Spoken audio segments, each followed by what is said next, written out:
As you know, I'm meeting with President Putin on Monday. We will, of course, ask your favorite question about meddling. I will be asking that question again. You know, what am I going to do? He may deny it. I mean, it's one of those things. So all I can do is say, did you? And don't do it again. But he may deny. I mean, well, you'll be the first to know. I'm very consistent.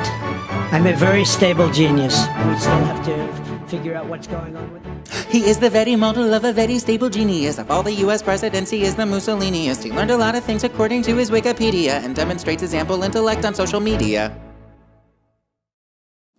When people are in need, he is the best at making fun of them. He knows 11 words, although he can't spell even one of them. An overly flamboyant, orange, autocratic, scuzzy man who's undermining everything Obama did because he can. He's undermining everything Obama did because he can. He's undermining everything Obama did because he can. He's overly flamboyant and an autocratic, scuzzy orange man. I'm a very stable genius. He's firmly resolute, but how he thinks and feels and talks depends on any of the crap he may have heard that day on Fox and Friends. And though his brain is smaller than his tiny little penis, he is the very model of a very stable genius. Although his brain is smaller than his tiny little penis, he is the very model of a very stable genius. I am doing a great job, that I can tell you. He's very good at pushing all the bullshit that he's peddling, but won't concern himself with matters such as Russian meddling. His campaign manager's in jail on charges that are felony, and no one really cares about him less than his wife Melanie.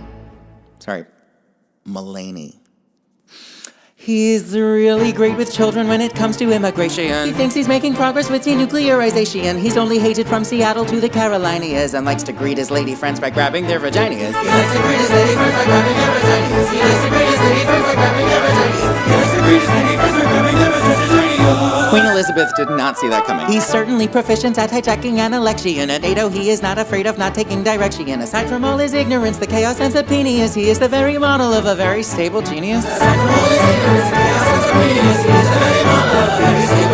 I would say the highest level of special. He's always been a pro at things like violating protocols and reproducing other egotistical Neanderthals. To all our greatest allies, he decides to say, get out of here, while doing all he can to satisfy his daddy Vladimir. There's no one as accomplished in the art of the distraction. Of anything that's factual, he orders a retraction. When greeting foreign leaders, he prefers the pomp and circumstance, then vomits verbal diarrhea to satisfy his sycophants. There never was a military draft he couldn't dodge, and he is excellent at advocating racist and misogyny. He likes to make up stories with convenient exclusion of topics that he finds make him feel threatened, like collusion. He expertly persuades his base that Mueller's hunting for a witch instead of their own president, who's obviously Putin's bitch. He calls reporters fake and says the Democrats are sour grapes, then lies awake at night and thinks about those Russian pee-pee tapes. He lies awake at night and thinks about those Russian pee-pee tapes. He lies awake at night and thinks about those Russian pee-pee tapes. He lies awake at night and thinks about those Russian pee-pee tapes.